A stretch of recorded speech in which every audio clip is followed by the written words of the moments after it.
salmista diz: por que está abatida, ó minha alma? Por que está abatida, ó minha alma? Por que te perturbas dentro de mim? Espera em Deus. Sabe o que eu aprendo aqui? Quando ele pergunta: por que está abatida, ó minha alma? Por que tu se perturba dentro de mim? Ele traz uma resposta, ele traz uma cura para isso, ele traz uma solução para isso. Ele diz: espera em Deus. Sabe o que eu aprendo? Que quando nós não esperamos em Deus, quando nós atribulamos a nossa alma pelo muito fazer, por não esperar as decisões, as direções, a vontade do Senhor, o tempo, o processo do Senhor, e quando nós queremos fazer do nosso jeito, da nossa forma, é isso que atribula a nossa alma. Se ele diz: por que está abatida, ó minha alma? Ele está dizendo: por que você não espera?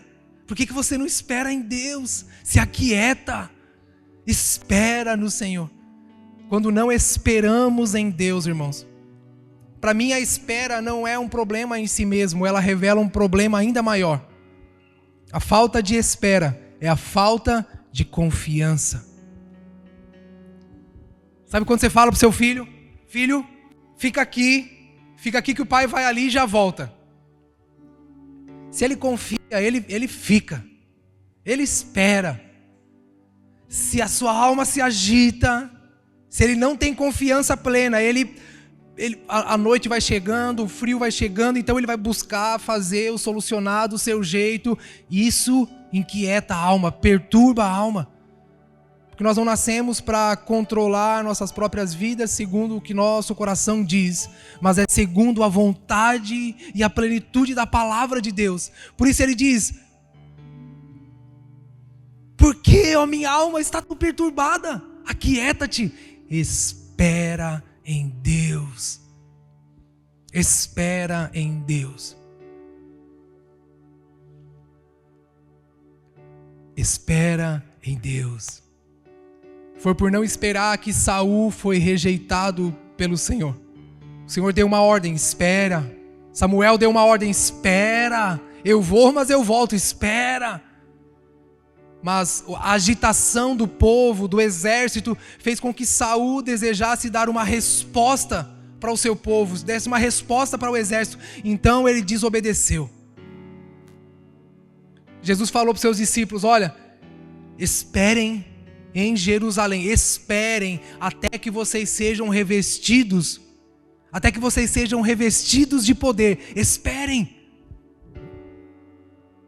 Eu sinto, irmãos, que o que Jesus está fazendo com a igreja, é aquilo que Jesus fez com os discípulos a caminho de Emaús. Ele está indo em direção àqueles que tomaram o seu próprio rumo. Jesus chegou do lado deles, eles não conheciam que era Jesus, não reconheceram, então a sua alma se aquietou, eles estavam agitados. Sabe o que a inquietação fez? Fez com que eles fizessem o seu próprio caminho. Os discípulos estavam a caminho de Emaús, mas não era essa a palavra de Jesus. A palavra de Deus era: esperem, esperem. Jesus está indo, irmãos, em direção à igreja nesses dias. Jesus está vindo corrigir a rota. Amém? Jesus está vindo corrigir a rota. Jesus está vindo dizer: eu não falei para vocês que era para esperar? Espera em Deus.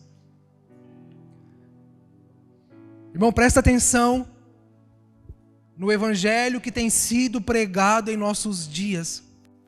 Ele é sobre o fazer, sobre o muito fazer, sobre dar uma resposta, sobre construir, sobre o fazer, sobre faça, dê um jeito, Deus está com você, faça e faça alguma coisa, e Deus vai te abençoar, e faça e dê uma resposta, e você precisa dar um fruto, você precisa mostrar.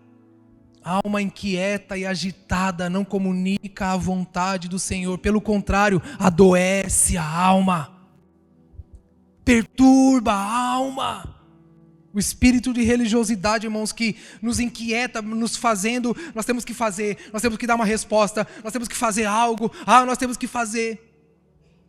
Espera em Deus. A espera, irmãos, é o resultado de fé. Quem tem fé, espera. Quem tem fé, espera.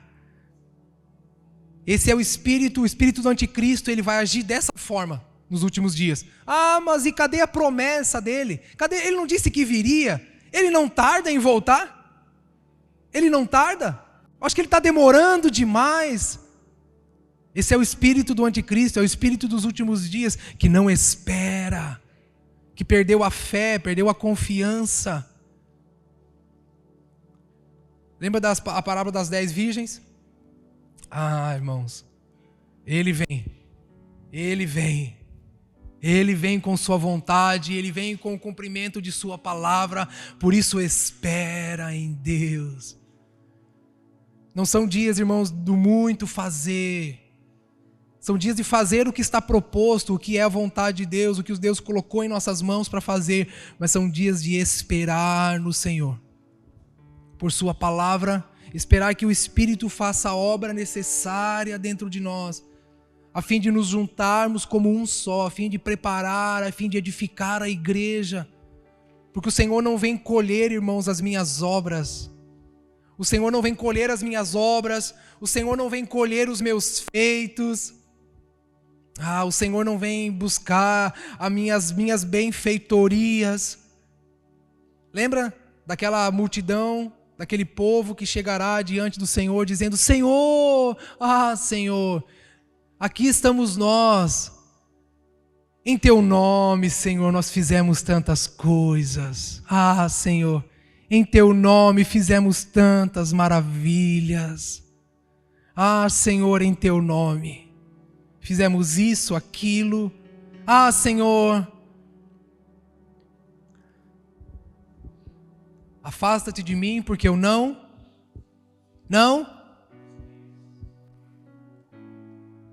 Conhecimento de Deus é o que nós precisamos. Conhecimento de Deus é o que nós precisamos. E deixa eu te dar uma palavra. Você não conhece a Deus num curso. Você não conhece o Senhor por meio de uma sala de aula. Todas essas coisas são boas, são necessárias, me interprete bem, são necessárias. Nós mesmos fazemos isso aqui. Mas a revelação de Jesus é por meio do seu corpo. Sabe onde você conhece a Cristo verdadeiramente? Sabe onde você vê a manifestação do Cristo evidente na terra? Dá uma cutucada no seu irmão aí. Dá uma cutucada nele. Dá uma cutucada assim, faz assim.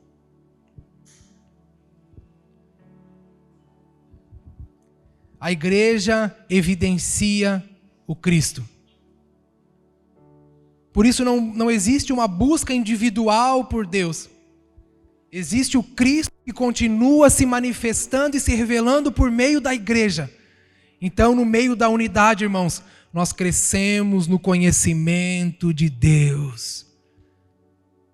Por isso toda movimentação, irmão, toda a nossa movimentação como igreja, que é apoiada, quando nós encontramos a satisfação por meio do fazer, podemos correr o risco de estar nos distanciando de conhecê-lo quem Ele é. Esse é o espírito do anticristo, que vai, irmãos, o diabo ele não vai querer fechar as igrejas. Enquanto muitos estão esperando a perseguição da polícia contra as igrejas, o espírito do anticristo, irmão, já está trazendo frieza aos nossos corações, esfriando a fé, esfriando o amor. Então ele vai nos ensinar a fazer. Faça muito, faça. Você pode, você consegue. Afasta-te de mim, porque eu não o... É conhecimento de Deus que nós precisamos. É conhecer o Senhor. É conhecê-lo verdadeiramente. E essa busca, irmãos, vem por meio de uma decisão coletiva de nos juntarmos para engrandecê-lo, nos juntarmos para observarmos o Senhor em sua palavra, observar a palavra, nos juntarmos para um serviço mútuo, uns aos outros, sempre uns aos outros. É nisso que o amor do Senhor se revela. O Senhor, Ele não quer ser explicado, irmãos, Ele quer ser experimentado. E você experimenta a revelação de Cristo por meio dos seus irmãos, por meio da vida coletiva. Irmãos, edificando a igreja é o que Jesus está fazendo nesse exato momento sobre a terra. O Senhor não está empoderando cristãos, o Senhor não está empoderando indivíduos, o Senhor está edificando a igreja. O Senhor não está fazendo um sorteio de milagres, o Senhor está edificando o corpo. O Senhor não está na roda do Silvio Santos, né, dando presentes, e o Senhor não está jogando aviãozinhos de bênçãos e milagres. O Senhor está edificando um corpo.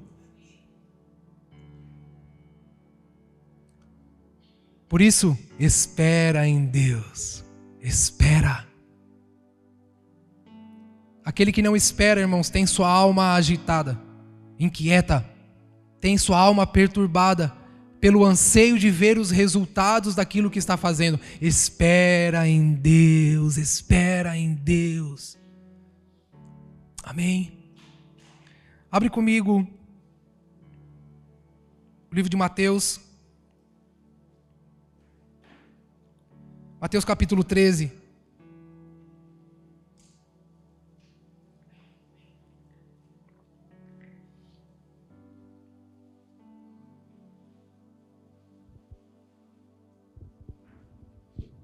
Mateus capítulo 13.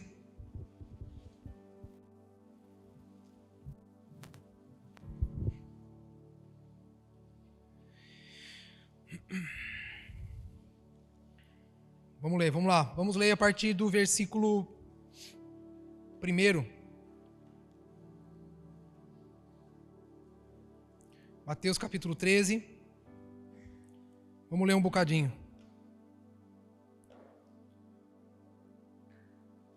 Amém?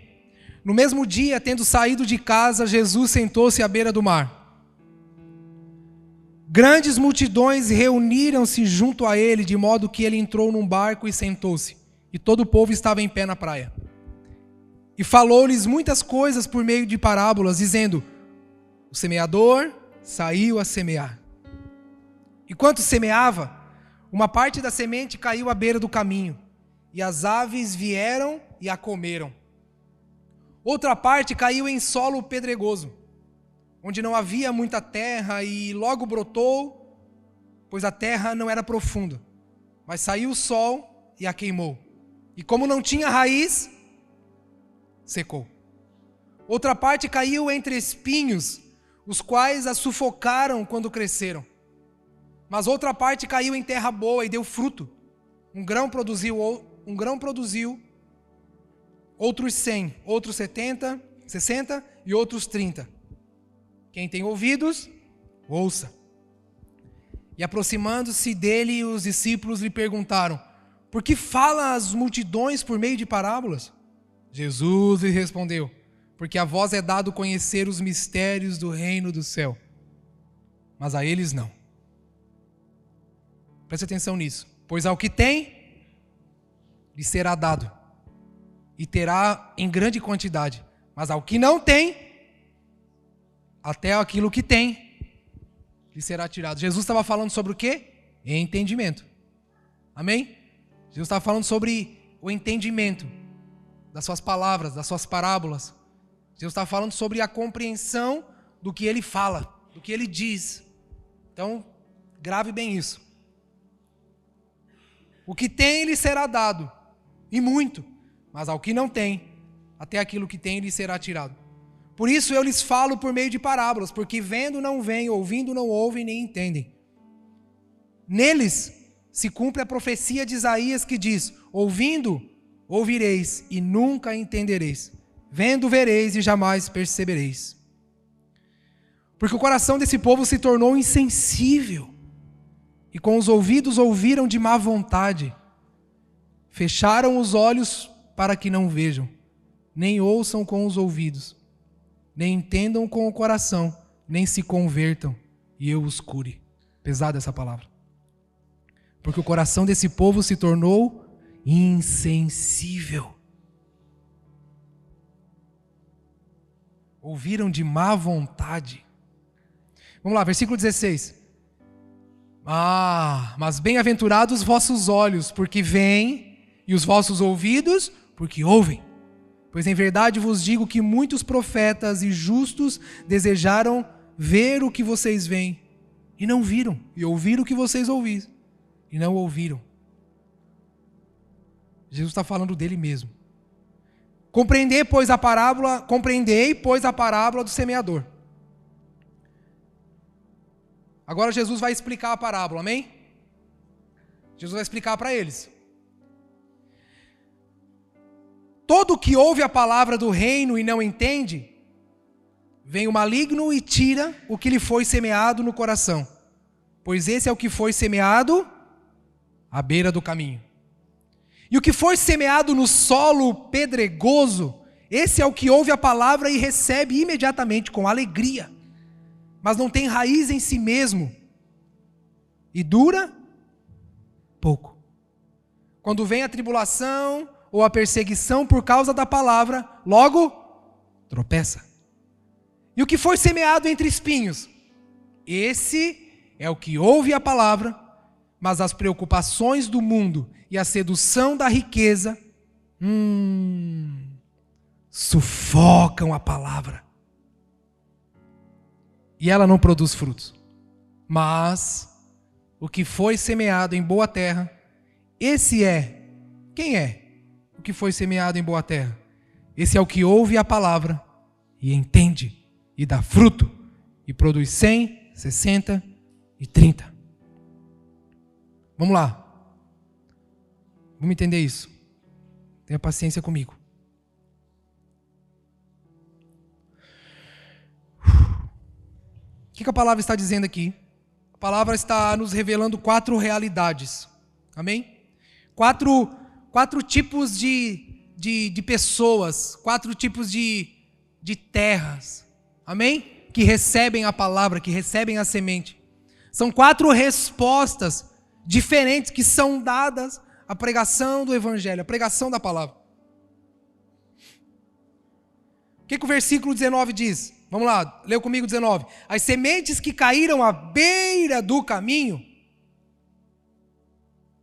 representam os que ouvem a mensagem sobre o reino e não entendem. Amém? Ele está falando, olha, primeiro passo, as sementes que caíram à beira do caminho, elas representam os que ouvem, mas não entendem. Então o maligno vem e arranca a semente que foi lançada em seu coração. Lembra daquele versículo que eu falei? Ao que tem lhe será dado, ao que não tem, até o que tem lhe será tirado. Vamos lá, vamos usar a mente que o Senhor deu para nós. Irmãos, a primeira realidade, a palavra diz que a semente não surgiu efeito nenhum. Amém? Não surgiu efeito nenhum. A palavra diz que o maligno vem e rouba a semente. Mas tem 2 motivos, preste bem atenção, tem 2 motivos pelo qual ele rouba essa semente. Desse que vai à beira do caminho. A palavra diz que o maligno ele rouba daqueles que ouvem, mas não entendem. Você lembra que nós falamos há uns dias atrás sobre Romanos 12? Transformai-vos pela renovação do vosso...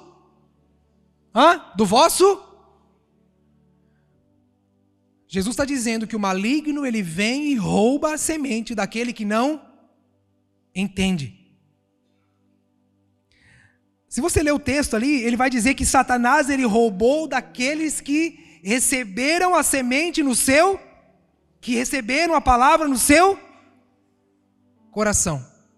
Você lembra do que nós falamos há uns dias atrás sobre Romanos 12? que a nossa geração ela é muito emocional. A nossa geração ela quer viver de emoções. A nossa geração ela quer viver de fases emocionais, de sentimentos. Estou me sentindo bem, senti um arrepio, senti uma força. Eu fui lá e senti alguma coisa. Aqui o versículo diz assim, ó. Então o maligno vem e arranca a semente que foi lançada no seu coração. Aqui está falando, irmãos, de quando nós, às vezes, nos emocionamos. Nós ouvimos. A mensagem, ela é gostosa, ela vem e diz assim, a gente fala, uau, eu senti uma coisa. Mas por que o maligno vem e rouba a semente? Porque ela não subiu ao entendimento. Irmãos, eu vejo duas realidades aqui. Isso não é uma teologia, enfim, é a minha forma de pensar. Eu penso que toda a mensagem que fica só aqui, no intelecto, ela não comunica a essência e a verdade do Senhor, porque ela pode ser apenas sabedoria humana, pode ser apenas teologia, pode ser apenas palavras, entendimentos, reprodução de palavras, de coisas, mas ela precisa descer ao coração. Mas uma palavra que é recebida também só no coração, mas não no entendimento, é o que nos faz viver de emoções em emoções, de culto a culto, de evento a evento, de canção em canção, de revelação em revelação. Então ele está dizendo que a palavra que foi ouvida, mas não foi entendida, o maligno vem e rouba do coração. Por isso, irmãos, que a gente não... Quem vive de buscar um milagre, de quem vive de buscar alguma coisa, nunca vai conseguir, irmãos, frutificar, crescer e se desenvolver no Senhor. Sabe por quê? Porque ele não perseverou na palavra e na comunhão. Se você vem no culto, irmãos, esperando receber alguma coisa, eu lamento em dizer para você, é provável que amanhã, terça ou quarta, você precise novamente de um novo culto, de uma nova igreja. Você precise de uma nova performance, de uma nova pessoa para falar, de uma nova canção para ser ouvida. Por quê? Porque se não há perseverança, quem já plantou aqui sabe, se você não cultiva, e cultivar leva o quê?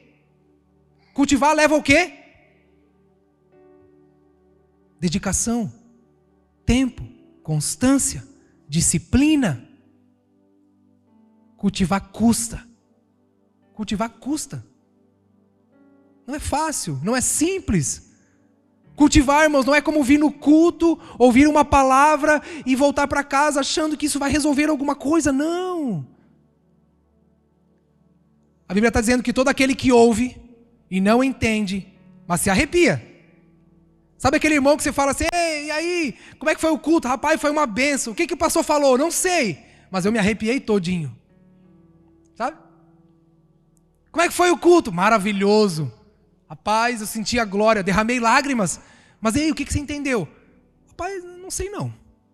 Mas eu saí de lá que nem um leão. Tá, Gessei, como é que faz?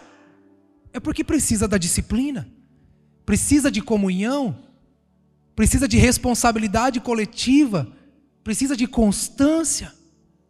Porque daqui para cá, irmãos, tem um caminho a ser desenvolvido. Na renovação do vosso entendimento é que vem a transformação. Mas esse é o problema. A gente quer uma bênção, a gente não quer a transformação. A gente quer um milagre, a gente não quer parar de mentir, de enganar. A gente não quer parar de ser meio... A gente não quer a transformação do caráter, a gente quer a bênção. Mas a palavra diz, não sejam como esse mundo. Transformai-vos pela renovação do vosso entendimento. Mas a palavra diz que aquele que ouve, não entende nada. O maligno vem e rouba do coração, porque não gerou fruto algum. Não gerou raízes, não...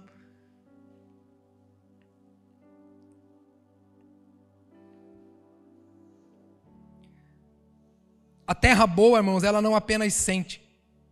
Ela não apenas se arrepia. Ela não apenas ouve. O entendimento, ele produz fruto, ele produz transformação, ele produz mudança. Terra boa, irmãos, quando ela ouve, ela entende, o entendimento transforma o seu jeito de viver até que venham os frutos.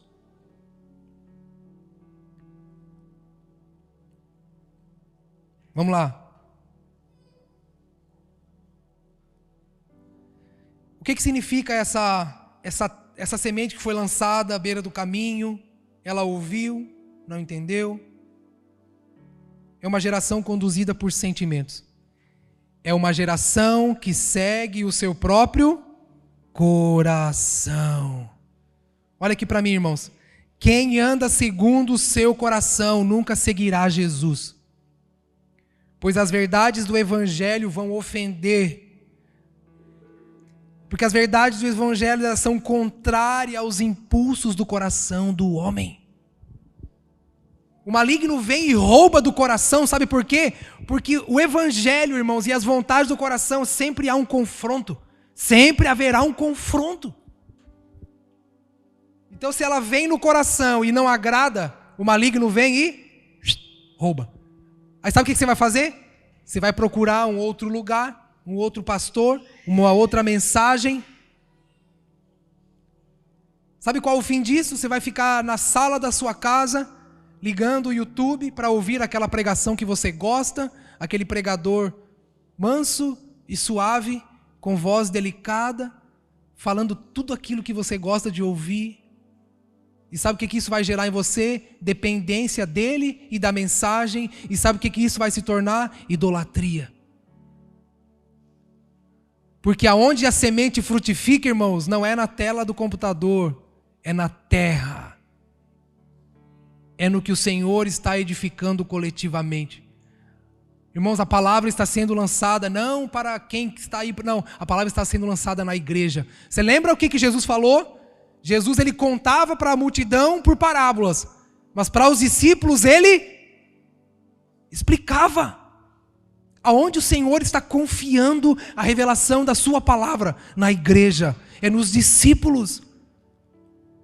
É aqui, irmãos, que ela frutifica, aqui que ela transforma, aqui que ela sobe também a nossa mente e transforma, renova. Não há vida fora do corpo. Amém? Tem um segundo entendimento que eu tenho a respeito dessa beira do caminho, né? Que ele fala, a semente foi lançada à beira do caminho, o maligno veio. Então, o que nós entendemos primeiramente? Toda mensagem que ela fica só no coração, irmãos, que ela é emocional, sentimental, não frutifica, não dá fruto. Mas tem um outro sentido, ele fala que, ele está falando assim, olha, essa mensagem sobre o reino, o maligno vem e rouba, arranca do coração. Essa mensagem é a mensagem que caiu à beira do caminho. Vamos lá. Eu dei uma clicada aqui na minha Bíblia, em cima da palavra beira. Eu estava lá em casa e tal, e o Espírito deu aquela, né? Eu dei uma clicada assim, clic, em cima da palavra beira, para ver o que significa, né? Irmãos, olha, eu vou ler aqui para você na íntegra qual o significado dessa palavra beira, que fala ali a beira do caminho. Presta atenção, amém? Beira significa a extremidade, a margem de algo. No contexto de estar à beira do caminho, a palavra beira refere-se ao local próximo à margem, ou limite da estrada. Essa expressão é frequentemente usada de forma figurativa para descrever alguém que está em uma posição marginal, às margens, afastada do fluxo principal de atividade ou oportunidade. Estar à beira do caminho pode implicar uma situação de desvantagem, isolamento, necessidade, como explicado pela história de Bartimeu, o cego que mendigava à beira da estrada. Ai, cara, Jesus é sensacional. Sabe por que a mensagem, sabe o que o maligno vem e rouba a mensagem do coração? Sabe de quem? Sabe qual é o tipo de pessoa que o maligno vem e rouba a mensagem do coração? De quem anda à beira. De quem anda à beira do caminho. De quem anda nas margens. É aquele que está com um pé dentro e um fora. Eu estou, mas não estou. Eu apareço na foto, mas não me comprometo. Sabe? Está na beira, está nas margens, está no limite. Está às margens do caminho. Quem é o caminho? Quem é o caminho? Irmãos, quem está à beira, a Bíblia diz que é desse que o maligno vem e rouba a mensagem do coração. Quem está à beira é aquele que não se envolve, que não se dá. Quem está à beira, irmãos, é aquele que não está disposto a se misturar, é aquele que não está disposto a perder. Quem está à beira? Ai, pastor, eu não sei porquê, eu estou há 20 anos na igreja e parece que nada muda. Já fui em várias igrejas, já fui do ministério de louvor, já ajudei, já fiz tanta coisa, já fiz missões. Senhor, eu dizimo, eu oferto, não sei o que acontece comigo. Quem está à beira é como essa geração nossa, que cada vez está menos disposta a casar, né? É aquela geração que quer ter o prazer de uma noite, o prazer que uma noite pode proporcionar, mas não quer assumir o compromisso da aliança. Esse é o que está à beira. É esse que o maligno vem e rouba a mensagem. Lembra do versículo 12? Até aquele que tem, lhe será dado. O que não tem, até o que tem, lhe será. O que está à beira, o que anda nas margens, o que não se suja, que não se mistura, o que não quer, que não dá cara a tapa, o que não quer se expor, se envolver.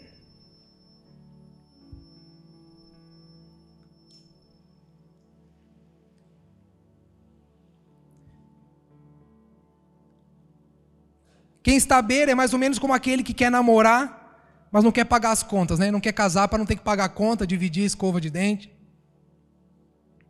É aquele que só quer sentir o prazer do coração, mas não mexe nas minhas coisas, não toca nas minhas coisas, não toca no meu tempo, não toca na minha diversão, não toca em mim. Eu não sei porquê, pastor. E quando eu falo de dar certo, mano, não estou falando de prosperar, tá? Que a gente logo diz, pastor, minha vida não anda. O cara tem uma família linda, uma esposa, um marido, filhos. Cara, está vivendo um tempo de cumprimento nas nações da terra, mas porque tem pouco dinheiro, ele fala, pastor, minha vida não vai, não sei o que acontece. Irmãos, aqui você não vai aprender a prosperar. Já te dou essa dica. Não é aqui que você vai aprender a prosperar, amém? Mas aqui nós vamos juntos tentar deixar o arado passar em nós para ver se a gente se torna uma terra onde a palavra vem, frutifica e a gente é verdadeiramente transformado.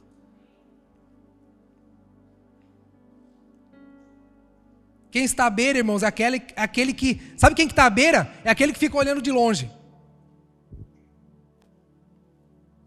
Né? Quem está à beira fica de longe, ele não está ali no meio da estrada, ele está na beirada, está na marginal. Ele até simpatiza. Ele simpatiza com Jesus, simpatiza com a mensagem. Ah, pastor, achei tão legal. Muito bom. É bem isso que eu acredito, pastor. Ele se empolga, né? Ele olha para Jesus. Lembra do jovem rico? Simpatizante de Jesus. Ah, um simpatizante de Jesus. Se empolga com os feitos, com os milagres. Ele até conta para os outros o que Jesus faz. Mas ele não é um com Jesus e com a igreja. Eu vou repetir. Ele não é um com Jesus e com a igreja. Ele está à beira. Irmãos, não dá para seguir Jesus e escolher o que acreditar ou não. Amém? Não dá para você seguir a Jesus e escolher o que você quer acreditar ou não. Não dá para seguir Jesus, irmãos, e achar que eu tenho os meus próprios direitos. Seguir Jesus continua sendo sobre aqueles que tomaram a sua cruz. Quem decidiu, irmãos, ser igreja de Jesus, deve seguir suas palavras, seus ensinos, sua vontade. O que Jesus disse continua sendo o fundamento da igreja. Amém? Os que estão à beira, irmãos, são muitas vezes como... Sabe aqueles covardes que quando algo dá errado, ele dá um passo atrás e diz, não, eu não tenho nada a ver com isso. Sabe? Ele não se compromete, ele fica ali. Por quê? Porque se algo der errado, ele vai dizer, não tem nada a ver comigo. Ele vai dizer, na verdade, eu até imaginei que ia dar isso. Eu sabia. Esse é o que está à beira. Sabe o que Jesus está dizendo aqui? Presta atenção nisso. Aquele que está à beira do caminho é uma presa fácil de Satanás. Ele é como um aliado do espírito desse mundo, um agente do espírito desse mundo que, presta atenção, parece ser de dentro. Você olha de longe, você fala, ele faz parte, ele está lá. E até parece que está junto. Sabe quando você olha de longe, você vê aquela movimentação, você acha que é uma coisa só, né? Mas quando você vai chegando perto, você vai ver, não, ele não está junto, ele está à beira. Irmãos, e quem não está comprometido é uma presa fácil para Satanás. Satanás vem e faz o quê? Rouba a semente do coração. É por isso que ele se torna um fofoqueiro, ele se torna um disseminador, você acha que essa é a palavra, né? Que dissemina, né? Que espalha. Engano, mentira, fofoca, falta de compromisso.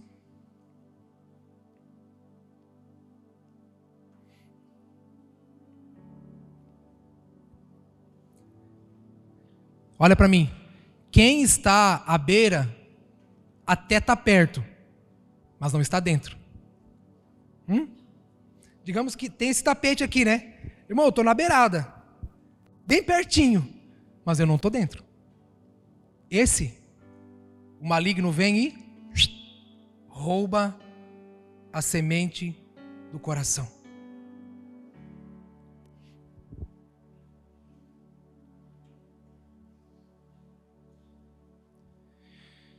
Quem está à beira do caminho, irmãos, nunca vai conseguir compreender. Amém? Ele é só um espectador. Ele não consegue se aprofundar. Ele não consegue se comprometer. Ele não tem legalidade, autorização, representatividade ao reino e às palavras de Jesus. Irmãos, quem está à beira do caminho não pode falar em nome do reino de Deus. Ele não é um agente enviado. Ele não é alguém habilitado. Ele é só alguém que está de fora, olhando. Não, eu conheço. O Jesus eu conheço. Eu sei o que ele fala, eu conheço. Eu tenho uma Bíblia em casa. Eu busco o Senhor.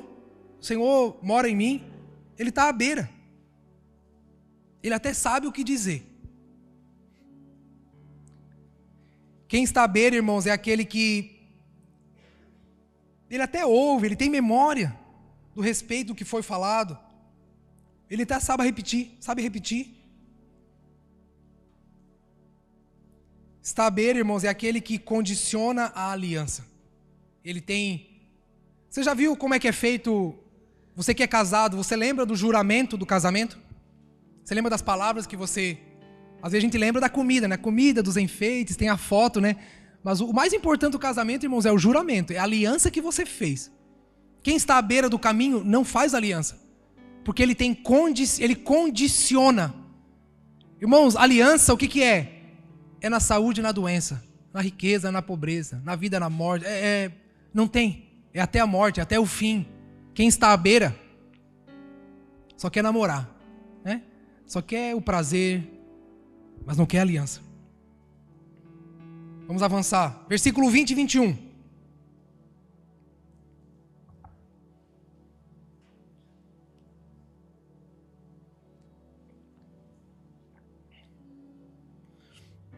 Qual é a próxima? Então tem a semente que caiu à beira do caminho. Agora é aquela que caiu em solo rochoso, pedregoso. Os que caíram em solo rochoso representam aqueles que ouvem a mensagem e sem demora, eles ouvem a mensagem e, se alegram. Recebem com alegria. Contudo, uma vez que não tem raízes profundas, o que acontece? Não duram muito tempo. Olha o que diz agora. Assim que enfrentam problemas e tribulações, ou são perseguidos por causa da mensagem, logo desanimam, perdem o ânimo. Irmãos, o que significa isso aqui?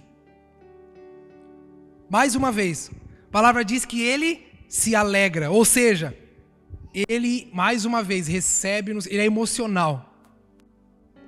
Ele sente, seu coração sente alguma coisa, então logo ele se inclina, ele vai. É aquele que rapidamente ele fala, não, é isso aí, vamos embora e tal. Então ele se alegra quando a mensagem é boa, ele se alegra com a música, ele se alegra com os eventos, se alegra com as conferências, ele se alegra quando o pregador, aquele pregador que ele gosta, vem visitar a igreja, ele se alegra quando recebe uma profecia, ele se alegra quando uma igreja nova abre e ele fala, agora é uma oportunidade, eu vou lá, vou recomeçar de novo. Ele se alegra, irmãos, quando alguém vem e fala uma pregação, cara, sabe aquela pregação ungida, que tem uma revelação de Deus? Ele se alegra, ele recebe, ele fala, uau, você viu? Aquela palavra no hebraico significa tal coisa. Ele se empolga. Agora ele sai da igreja sabendo um pouco de hebraico, de aramaico, né? Ele sai...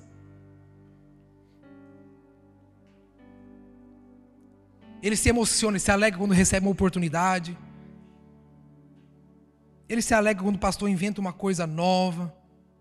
Ele se alegra em ver o avanço da mensagem. Ele se alegra, a Bíblia diz que ele se alegra, irmãos. É de verdade, ele sente alegria. Quando ele recebe, ele ouve a mensagem do reino. Mas a Bíblia diz que ele não tem raízes profundas. A Bíblia diz que a duração da sua alegria é pequena. Pouca. Presta atenção, parece que o crente evoluiu agora. O crente, ele ouve, ele já começou a entender. Então ele se alegra. Agora ele fica feliz, agora ele já entende o que o pastor está dizendo. Ele entende um pouquinho mais da palavra, da mensagem. Agora ele fica alegre quando ele ouve. Mas a Bíblia diz que a sua alegria dura pouco. Ele não tem raízes profundas. Irmãos, e para que servem as raízes de uma árvore? Quando que a raiz de uma árvore é colocada à prova? Diz para mim. Quando que você conhece a intensidade, a profundidade, a força da raiz de uma árvore? Quando? Quando vem Quando vem o vento e sopra. A alegria acabou. Ele se sustenta, irmãos, feliz, alegre, por pouco tempo. Acabou a conferência, dura alguns dias. Acabou aquele culto avivado, dura alguns dias. Ele recebeu uma profecia, irmãos, agora ele está firme naquela profecia que ele recebeu. Mas logo a Bíblia diz que a alegria perde. Não dura, dura pouco, não dura muito tempo.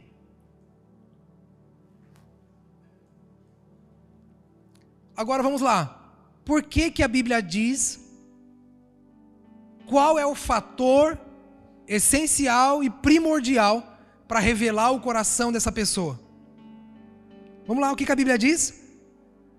Versículo 21. Ele não tem raízes profundas. É isso que diz aí? Olha qual que é o momento onde a semente se perde. Presta atenção. Versículo 21. Quando vem a tribulação, a perseguição por causa da palavra, logo ele tropeça. Logo ele cai. Irmãos, a alegria ela dura até a primeira provação. A alegria dura até a primeira tribulação. A alegria dura até o primeiro vento que vem. A alegria dura até o primeiro confronto que vem. Sabe por quê? Porque é alguém que está mais interessado no que é aparente do que aquilo que vai para baixo da terra para gerar força e suporte para o dia mau. É o crente que investe mais na sua imagem do que nos fundamentos da palavra. Mais uma vez, você lembra disso? Aquele que construiu uma casa na areia e na rocha, você lembra disso? Aquele que construiu uma casa na areia e na rocha, o que divide os dois? O que revela os dois? As duas casas bonitas, bem pintadas, um telhado bonito, um bom acabamento, tem uma boa arquitetura, um bom design, mas o dia em que vem a tribulação, não tem raízes, não tem profundidade, não tem constância. É alguém apenas preso à aparência e disposto a investir na sua imagem. Vem o maligno e rouba. Alegria dura pouco. Alegria dura pouco. Irmãos, se fôssemos falar, né, da agricultura, das árvores, das raízes, ficaríamos muito tempo aqui. Mas lá no sertão a gente tem, né, eu já vi árvores gigantes, irmão. Quando dá um pé de vento, ela cai e você vai olhar a raiz desse tamanho. Eu falei, coisa linda, né? Tá aqui bem bonitona, parece que é gigante. Uma raiz desse tamanho. E tem aquelas, irmãos, que vem a tempestade, ela enverga, mas não cai. Esses dias deu um vento forte aqui em Portugal, não teve uns dias? Eu olhava na janela de casa, tinha uma árvore que fazia assim, ó, mas voltava. O que ela tinha? Raízes profundas. Investimento nos fundamentos. Investimento no fundamento da palavra. Gessé, eu vou fazer mais curso bíblico. Não é isso que eu estou falando. Calma. Por que a alegria dura pouco? Porque a realidade desse mundo fala mais alto. Por que a alegria dura pouco? Por causa de uma expectativa equivocada. Eu vou servir a Deus, agora os meus problemas vão se acabar. Eu vou servir a Deus, agora sim vai dar tudo certo na minha vida. É a alegria que dura até a primeira tribulação. Quando a Bíblia, Jesus diz que a alegria ela dura até a primeira tribulação, significa que aquele crente tinha uma expectativa de que não ia ter mais tribulação na vida dele. Ele achou que agora ia dar tudo bem, ia dar tudo certo. Então quando ele vê a provação, ele fica o quê? Ele fica assustado, ele fala, meu Deus, mas eu não me preparei para isso.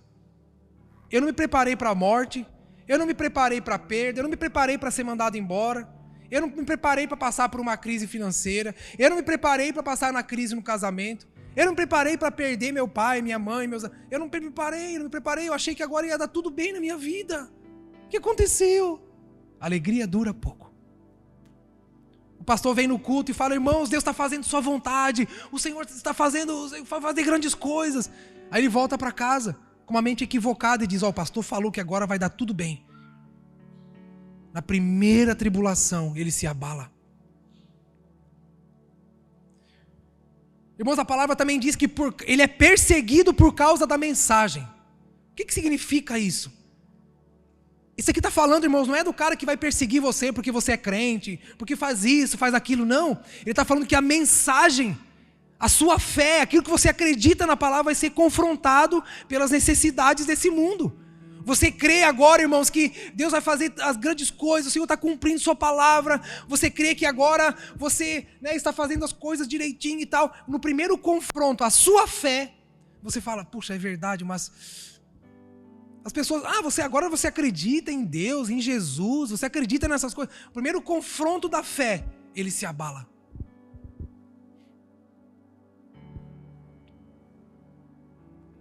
Sua alegria dura pouco. Abre rapidinho comigo, Gálatas capítulo 1. Abre Gálatas capítulo 1.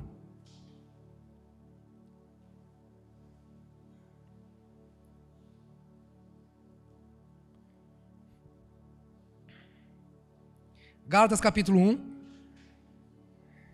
Vamos ler o versículo 6 e 7. Paulo está falando sobre a inconstância da igreja, dos Gálatas. Presta atenção.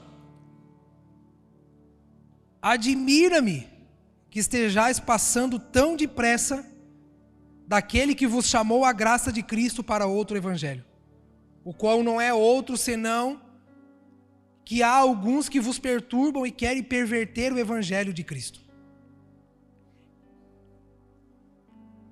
Olha, Paulo aqui ele está exclamando, ele está dando ele está abrindo o coração, ele fala, rapaz, eu estou admirado.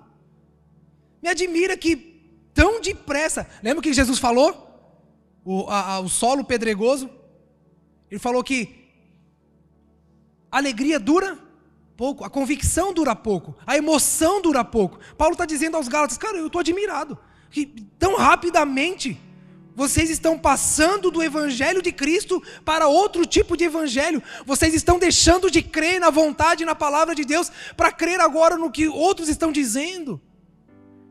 Estão falando palavras que não representam as verdades de Jesus.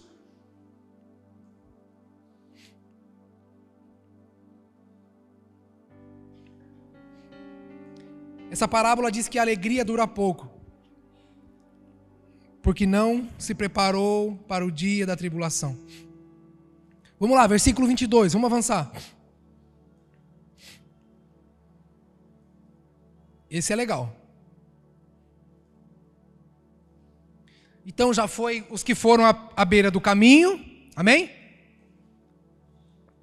À beira do caminho, o solo pedregoso.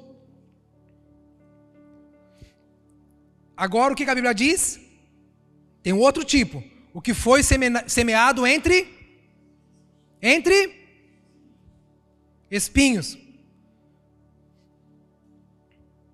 Quem é esse que a mensagem foi semeada, mas entre espinhos? Quem é? Esse é o que ouve a palavra,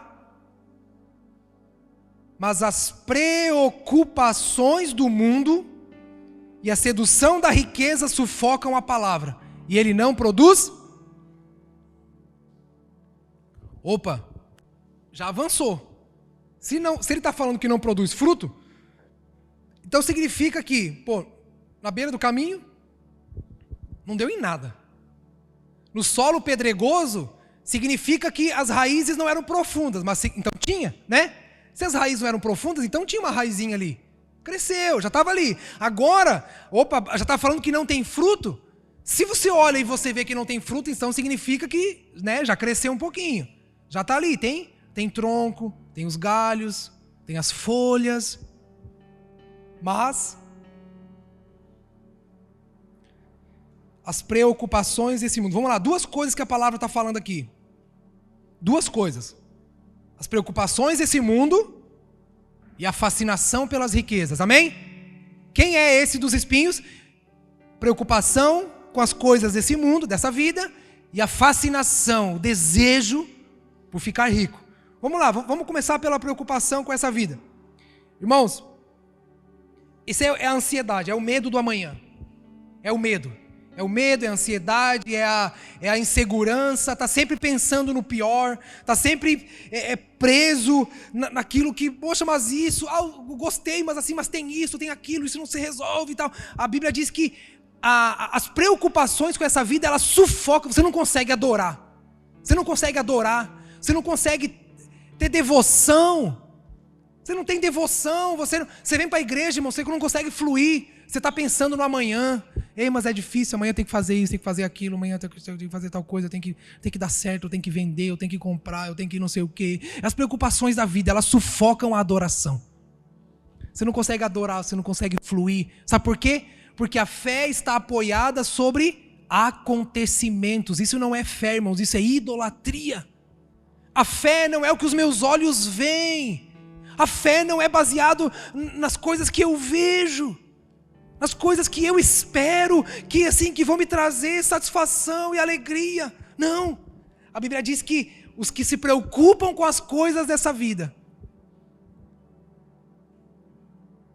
sufoca a semente. Vamos lá. Eu não sei se você lembra, tem um texto em Filipenses que diz assim: não andeis ansiosos por... Em tudo, porém, sejam conhecidos diante de Deus as vossas petições. Como? Por meio da oração, de súplica e com ações de graça. Ó, presta atenção para mim. Olha o que a palavra está dizendo. Ele diz: não se preocupe com as coisas dessa vida. Não ande ansioso pelas coisas dessa vida. Isso sufoca a sua adoração, sufoca a devoção, sufoca a palavra. A palavra não vai gerar fruto dentro de você, porque você está muito preocupado com tudo. Acaba um problema, você já tem outro. Acaba uma dificuldade, você já está com outra na tua cabeça. Isso está sufocando. Mas Paulo, ele está dando um segredo para vencer a ansiedade, a preocupação. O que ele diz? Vai orar, crente. Ore. Pega tudo isso que está te incomodando, vai diante de Deus e conta para Ele. Fala para Ele. Mas levanta e vai viver sua vida. Acorda, desperta. Vamos lá. Se eu juntar o texto de Filipenses 4 com o que Jesus falou na parábola do semeador, eu tenho uma coisa que vem aqui na minha cabeça. Se a solução da ansiedade, a preocupação com as coisas desse mundo, está numa vida de oração, então as preocupações com as coisas dessa vida é o resultado de um crente que não ora.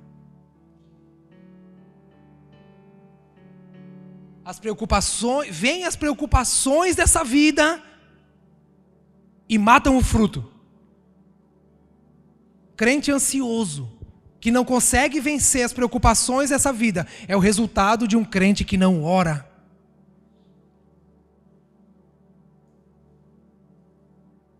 Faz sentido para você? Faz sentido? Fechou a conta ali? Deu certo? Jesus está dizendo que as preocupações dessa vida matam o fruto. Não frutifica, a palavra ele ouve, mas não gera fruto nenhum de transformação. Paulo está dizendo que a ansiedade com as coisas dessa vida deve ser resolvidas por meio da oração, de uma vida de súplicas diante do Senhor. Então, quem é o crente ansioso? É o crente que não ora. Quem é o crente que vive debruçado pelas preocupações desse mundo? É o crente que não ora.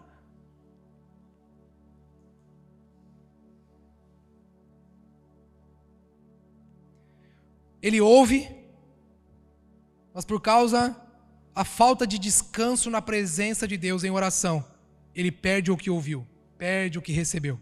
Vamos avançar. Qual é o segundo ponto desse terreno pedregoso, esse terreno rochoso? As preocupações com as coisas dessa vida e qual é o outro?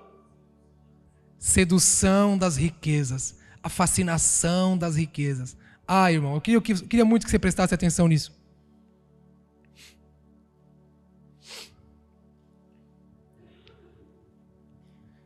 As mensagens dos nossos dias, irmãos, ela diz que você deve mentalizar seu sonho.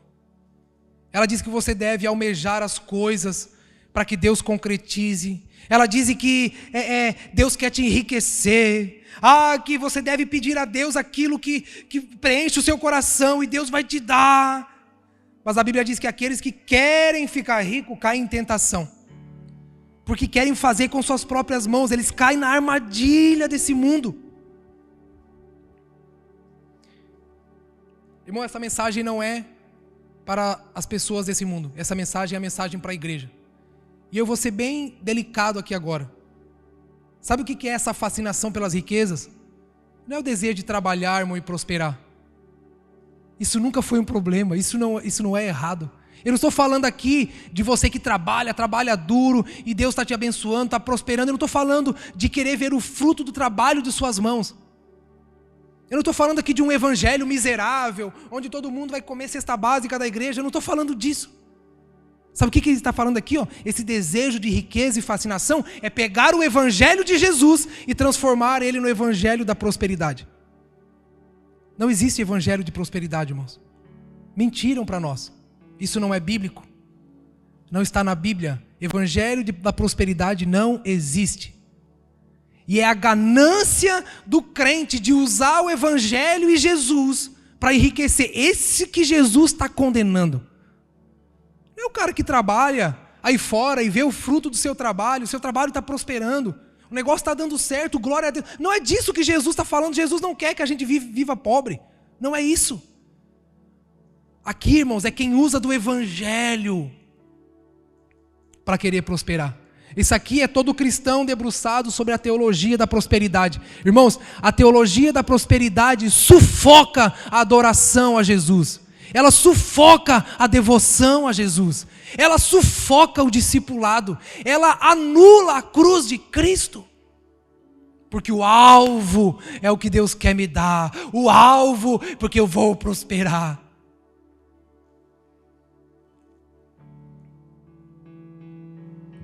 Sabe por que as pessoas acreditam na teologia da prosperidade? Porque é uma mensagem que só cai no coração. Porque tudo isso é o que o coração quer e deseja. Irmão, está cheio de enganadores por aí. Charlatão, essa é a palavra, charlatão. Negociantes do evangelho de Jesus, mentindo para nós, enchendo o nosso coração de vaidade, sufocando a devoção, irmãos, o arrependimento, esse batismo de lágrimas do fogo do Espírito em nós, que não nos deixa ser transformados, mas só alimenta a ambição do nosso coração. A Bíblia diz, esse crente não dá fruto.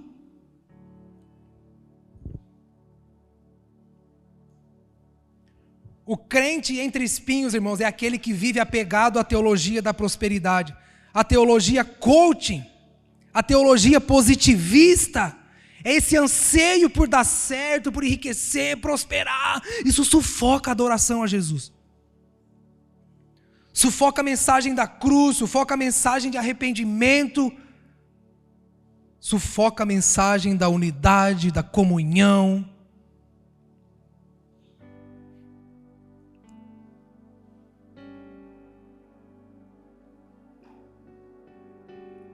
A Bíblia diz que esse não produz fruto. Olha para mim, a Bíblia diz que esse não produz fruto.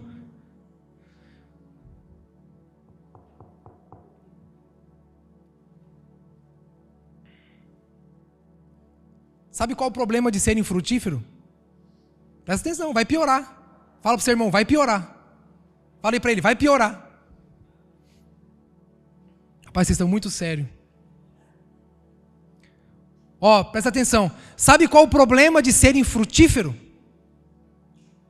Sabe qual o problema de ser infrutífero?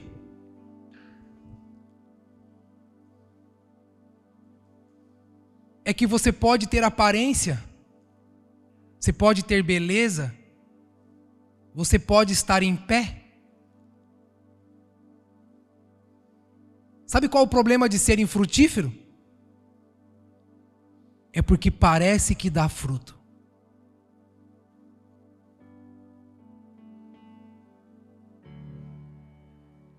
Sabe qual o problema de ser infrutífero? É porque tem aparência de quem dá fruto. Eu não sei o que é pior, irmãos. Se é andar na beira do caminho, se é se deixar ser abatido pelas tribulações, se é viver sufocado pelas ambições do coração, a vaidade, ou se é ter aparência de que é top, de que é bom. Sabe qual é o problema de ser infrutífero? Porque ele prega, ele canta, ele conhece a Bíblia, ele sabe julgar os outros, ele sabe o que é certo e o que é errado, ele tem a palavra decorada na ponta da língua, ele sabe explicar tudo, ele é um baita crente, ele é um crentão top. Mas não tem frutos. Irmãos, eu acho que eu preferia estar na beira do caminho, não sei o que é pior. Porque o infrutífero, ele engana. Sabe o que o infrutífero é? Religioso. Ele é só um crente religioso, que tem todas as práticas na ponta da língua. Ele sacrifica, ele dá oferta, ele dá o dízimo, mas ele não é transformado. Ele não dá frutos de arrependimento. Ele não dá frutos da verdade. Você lembra daquela parábola de Jesus? Você lembra daquele cenário onde Jesus amaldiçoou a figueira? Alguém lembra? Daquela passagem que Jesus amaldiçoou a figueira? A Bíblia diz que Jesus, sentindo fome, ele olha e ele vê uma figueira bonita. Ela está ali, tem folhas. Pô, se você olha para uma árvore, você vê ao redor dela tudo seco, né? Todas as outras estão secas. Você olha aquela... O que você vai procurar nela? O que você vai procurar nela? Hã? O que você vai procurar numa árvore bonita, com folhas, com uma boa aparência? O que você vai procurar nela? Irmãos, não era o tempo... Não era o tempo dos figos. Não era o tempo dos figos. Jesus não amaldiçoou aquela figueira porque ela não tinha fruto para dar. Jesus amaldiçoou a figueira porque ela tinha a aparência de quem dava frutos, mas não tinha. Afasta-te de mim porque eu não... Ah, vocês têm aparência. Vocês têm muita aparência. Vocês fazem direitinho, falam direitinho, escrevem direitinho. Ah, vocês cantam, vocês cumprem o horário.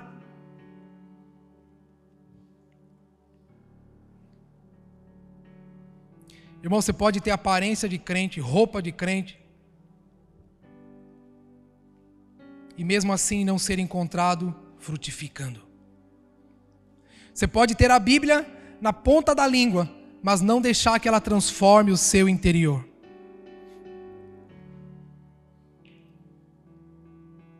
Eu acho que essa é a pior. Sabe por quê? Porque a outra nem nasce, Robson. A outra nem nasceu.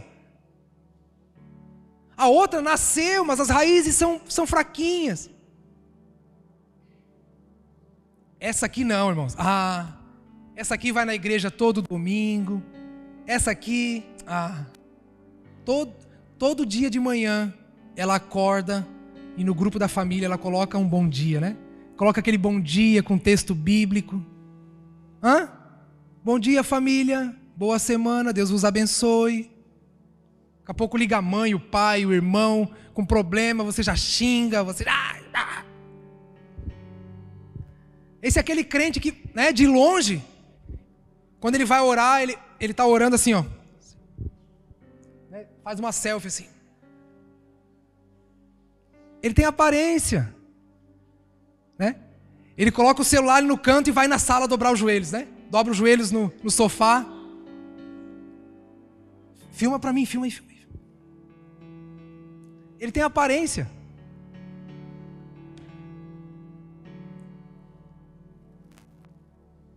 Domingo de manhã ele posta aquela foto de mão dada com a esposa, né? Estamos indo à casa do Senhor.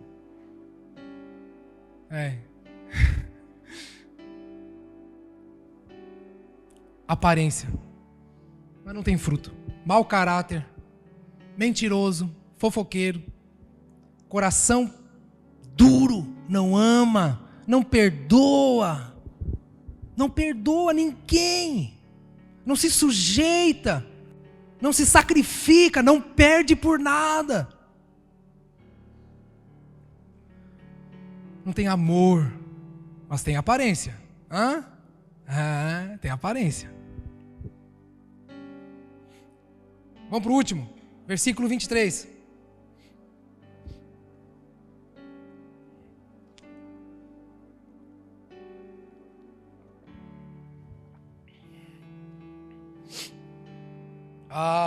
Mas o que foi semeado em terra boa,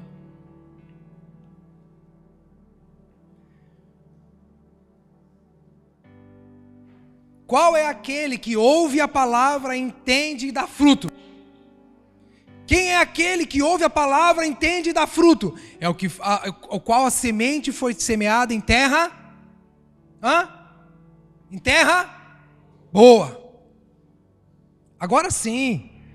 Aqui está aquilo que o Senhor quer fazer em nós. Amém?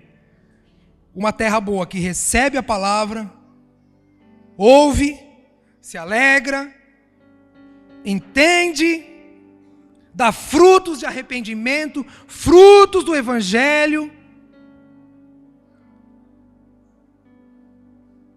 Esse não é aquele que só se arrepia, se emociona. Aquele que produz fruto de mudança, de transformação. Ele mentia, não mente mais, enganava, não engana mais, odiava, agora ele se sacrifica, ele se sujeita, ele estende a mão. Esse é aquele que agora, Gessé, como é que eu faço para ser uma terra boa? Vamos lá, para encerrar. Jeremias capítulo 4. Jessé, o que eu faço? Como é que a gente faz, Jessé? Como é que resolve esse negócio? Jeremias capítulo 4.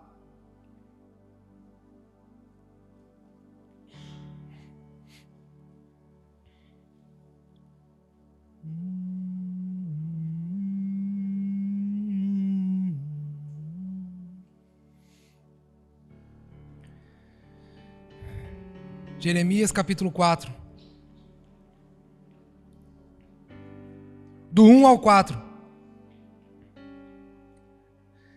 Se voltares, ó Israel, diz o Senhor,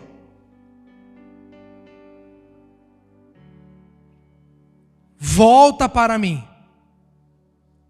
Se tirares os teus ídolos abomináveis de diante de mim, e não andardes mais vagueando, se não andares mais vagueando por aí, se em verdade, em justiça e em retidão jurares, tão certo como vive o Senhor, então nele as nações serão abençoadas e nele exultarão. Porque assim diz o Senhor aos homens de Judá e de Jerusalém: lavrai o vosso campo, e não semeeis entre espinhos. É muito forte isso aqui. Não vai dar tempo. Não semeei entre espinhos. Lembra que Jesus falou? Ouvindo, não ouvirão. Vendo, não vão ver. Mas para vocês, eu estou aqui explicando e revelando essa mensagem. Irmãos, por favor, tente me entender com a inteligência que Deus te deu. Não interprete equivocadamente. Toda ideia, todo alvo e toda primazia que é dado para essa ideia. Não, nós vamos sair por aí, vamos evangelizar o mundo inteiro. Quando em nome disso, vou explicar bem, quando em nome dessas coisas, a gente passa por cima de todos os outros processos e fundamentos da palavra, nós estamos correndo o risco de ser esses que têm aparência, mas não têm fruto. Porque a mensagem do Evangelho, irmãos, ela em primeiro lugar é para conversão e correção da igreja. O trabalho do mundo, irmãos, não é ouvir a nossa pregação apenas, é ver os frutos de arrependimento. Adianta, irmãos, o Senhor enviar o mundo para a igreja? Eles vão chegar aqui e eles vão ver as folhas. Olha, tem um tronco, é bonita, está cheia de folha, mas não tem comida, não tem o que comer, é só aparência. Aí você volta para o seu trabalho, você dá mau testemunho. Você volta para o seu marido, sua esposa, você dá mau testemunho. Para os seus filhos, você não ama, você não cuida, você não honra. Sabe o que esse texto aqui está dizendo? Isso é interpretação minha, né? Lavrai o vosso campo, e não semeei entre espinhos. Não adianta vocês querer ficar aí, tentando convencer a todo mundo. O mundo ainda não está preparado para isso. Se não for sobre uma revelação do Espírito, nada adianta. É só palavras jogadas ao vento. Lavrai o vosso campo, arai o vosso campo. É a igreja, irmãos, que precisa da verdade, que transforma, que dá fruto, para que o mundo veja Jesus em nós. O mundo não quer uma pregação, irmãos. O mundo quer ver Jesus por meio de crentes arrependidos e transformados. Lavrai o vosso campo, arai o vosso campo. Versículo 4: circuncidai-vos o coração, ó homens de Judá, moradores de Jerusalém, para que minha ira não sobrevenha como fogo e arda, sem que ninguém a possa apagar por causa da maldade dos vossos atos. Irmãos, pela curiosidade que o Espírito me despertou, fui lá e cliquei em cima daquela palavrinha lavrai. Fui lá, cliquei, a tecnologia acendeu aqui e me ensinou o que essa palavra quer dizer. Eu vou dizer para vocês, eu fiquei surpreendido com o que significa essa palavra, lavrai, arai o vosso campo, lavrar. Essa palavra lavrar, o original dela significa com uma ideia de brilho, de um suco fresco. Não é suco, tá? Não é suco nem sumo. Sabe quando você abre um buraco na terra para colocar a semente? Aquilo ali se chama suco. Ok? Então eu sou cultura também. Olha o que a palavra lavrar significa. É a ideia de um brilho, de um suco fresco, um suco recém-feito. Eu já tive a oportunidade de ver um trator passando com o arado. Eu não sei se você já teve essa oportunidade. E quando o arado passa na terra, que ele vai abrindo e comprimindo a terra assim, você não percebe que aquela terra fica bem lisinha? Ela chega a brilhar. Você já viu? Já percebeu, Robson? Tem até o cheiro. O arado, ele passa na terra, ele abre um buraco e ele comprime a terra nas laterais, assim, daquele suco. Se você olha, está bem lisinho. A terra chega a brilhar. A palavra lavrar vem com uma ideia do brilho de um suco fresco. Ela fala de romper. Irmão, sabe de onde se deriva a palavra lavrar? Candeia, reluzir. Reluzir. Luz. Irmãos, por que um sulco é aberto? Por que uma terra é lavrada? Para quê, irmãos? Para lançar a semente. Giseu, o que eu faço? Giseu, o que preciso? Irmãos, a terra boa, ela só é uma terra boa porque ela foi arada. Sabe por que aquela terra é boa? Porque ela foi arada. Ela se sujeitou à palavra. Irmãos, a palavra vem como um arado, ela vem cortando. Ela vem arrancando toco. Ela vem arrancando pedra. Ela vem arrancando a dureza daquela terra. Ela vem abrindo um caminho, irmãos. Ela se sujeitou a ser cortada. Ela se sujeitou a ser tratada. Irmãos, ela tem uma terra boa porque ela foi iluminada. Ela é uma terra boa, preste atenção, olhe para mim, porque ela saiu da beira do caminho. Irmãos, o trator não passa na beira do caminho. Quem fica na beira do caminho só observa o trator fazendo o seu trabalho, o arado fazendo o trabalho.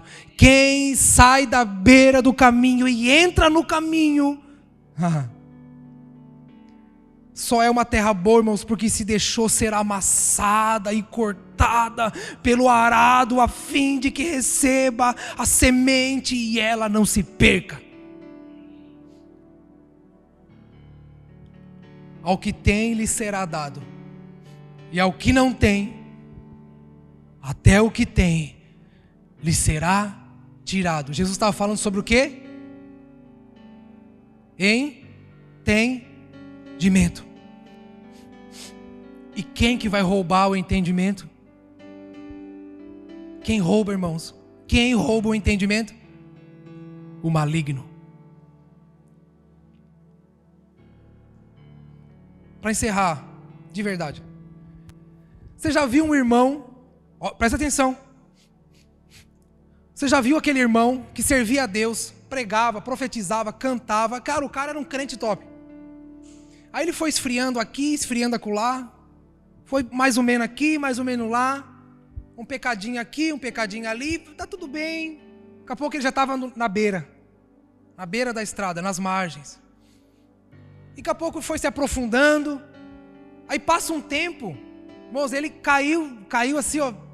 Caiu bem caído mesmo. Se desgraçou inteiro. Aí você olha para aquele cara e você fala assim, não, peraí, eu não conheço mais esse cara. Você já conheceu alguém assim? Cara, que estava ali, ó, voando no Senhor. Pá, pá, pá. E daqui a pouco, vrau. Mano, o cara caiu num pecado, mas se lambuzou. E você fala assim, rapaz, não pode ser verdade. Eu vi esse cara há pouco tempo agora atrás, pregando, profetizando, fazendo... O que aconteceu? O que aconteceu com esse cara? Mano, ele era top, olha aí o que aconteceu com ele. Ele está irreconhecível. Ele está praticando os piores pecados. Sabe por quê, irmão? Ele não é diferente de nós. Ele é ser humano igual a nós. Para cair basta que esteja em pé. Ele é somente a expressão de alguém que vive sem o Senhor, sem a presença. Ele é nós, é como nós, irmãos. Ele não é pior que nós, porque nós sem a palavra, sem Jesus, nós somos a mesma coisa. É pecado, é ambição, é desgraça. Essa é a nossa vida, a nossa natureza de pecado. Por que agora ele caiu naquilo? Porque dia após dia você decide se afastar do caminho. Ninguém decide, irmão, ninguém acorda dizendo, eu não quero mais Jesus, agora eu vou para o pecado. Ninguém acorda dizendo assim. Você acorda e não decide orar hoje, você não decide orar amanhã, você não decide mais se reunir com seus irmãos hoje. Você já começa a achar que seus irmãos não são dignos da sua glória e da sua pompa. Você decide que agora os seus irmãos já não são mais importantes, a comunhão já não é mais aquilo tudo. Hoje você decide não orar, não ler, amanhã você já não lê mais de novo, amanhã você já não jejua mais. E dia após dia você vai indo e daqui a pouco você já não está mais na comunhão. Você já não está mais dentro do movimento, você já está na beira do caminho. Ah, mas você ainda tem uma memória afetiva. Você lembra das palavras, dos ensinos. Você já conheceu aquele cara que ele pregava Jesus, hoje ele prega contra? Ele diz, não, aquilo lá é tudo errado, aquilo lá é tudo... Por que ele está assim? Até o que tem, até o que tinha, lhe foi tirado. Essa é uma vida, irmãos, que não é fundamentada na vida de Jesus e da igreja. Jesus disse, eu sou a videira e vocês são os... Irmãos, ser o ramo de uma videira é estar junto. Ser o ramo de uma videira é estar entrelaçado uns nos outros e no Senhor. Sabe qual é o primeiro passo para você se desconectar da verdade, da vida, da essência? Não é quando você se desconecta de Deus. Não é quando você para de orar. O primeiro passo é quando você se desconecta dos seus irmãos, do ramo. Você já deu uma rosa para sua esposa? Você já deu uma flor para sua esposa? Por mais bonita que ela seja, você sabe que em pouco tempo ela vai morrer. Vai ou não vai? Sabe por quê? Porque ela não está mais ligada à vida. Ela não está mais ligada ao corpo. Ela não está mais ligada ao movimento de onde flui a vida. Então, irmãos, é um passo de cada vez.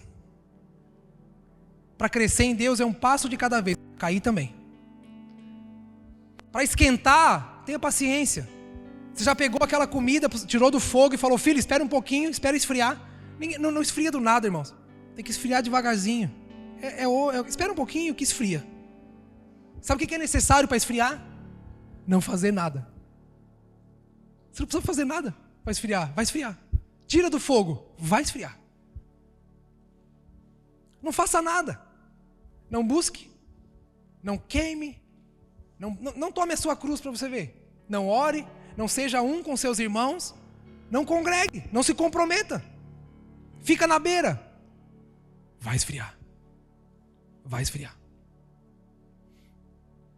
É assim, irmãos. Ao que tem lhe será dado, ao que não tem, até o que tem lhe será tirado. O diabo vem e rouba, pouco a pouco, dia após dia. É uma decisão hoje, outra amanhã, outra depois. E aí nós vamos vendo, irmãos, a nossa vida no Senhor se degradando. A gente já começa a ouvir qualquer coisa, se alimenta de qualquer coisa, tudo tá bom. Se for para mim, tudo está ótimo. Irmãos, o arado está vindo. O arado está vindo. Você escolhe. Se você ficar na beira, não vai doer nada. Amém? Se você ficar na beira do caminho, não vai doer nada. O arado está vindo. Se eu fosse você, eu me jogava no caminho. Se eu fosse você, eu me jogava. Mas se prepare, porque vai doer. O arado vai arrancar. Arrancar o que não presta, o que não é de Deus, o que rouba a vida, o que mina a devoção. Ele vai arrancar tudo. Sai arrancando.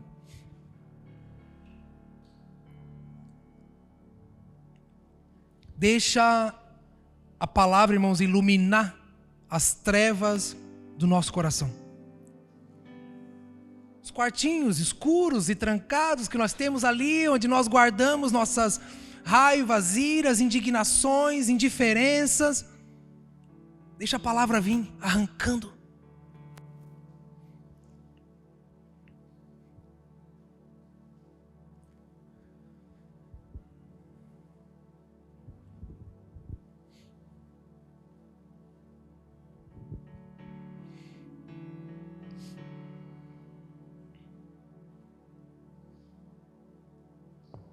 Amém?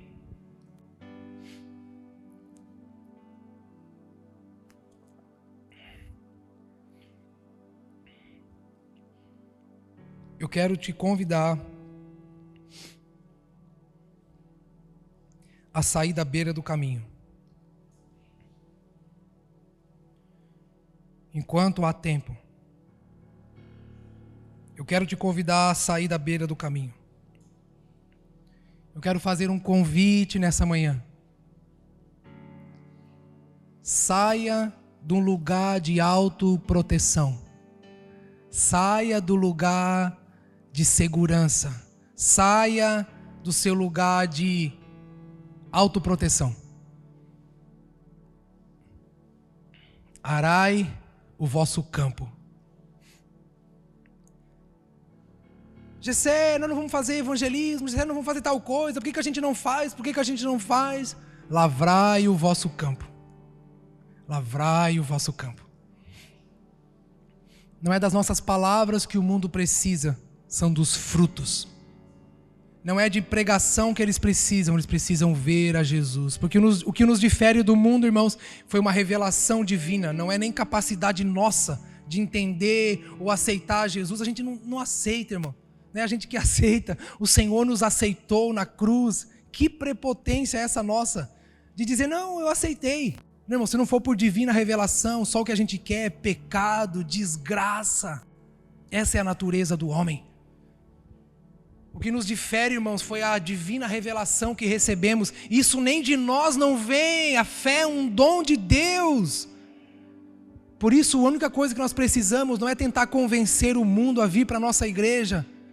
O que nós precisamos, irmãos, é deixar com que o arado venha e produza em nós uma boa terra, a fim de que o mundo olhe para nós e fale, uau, encontramos aquilo que nós procurávamos, encontramos a salvação por meio da revelação de Cristo na igreja.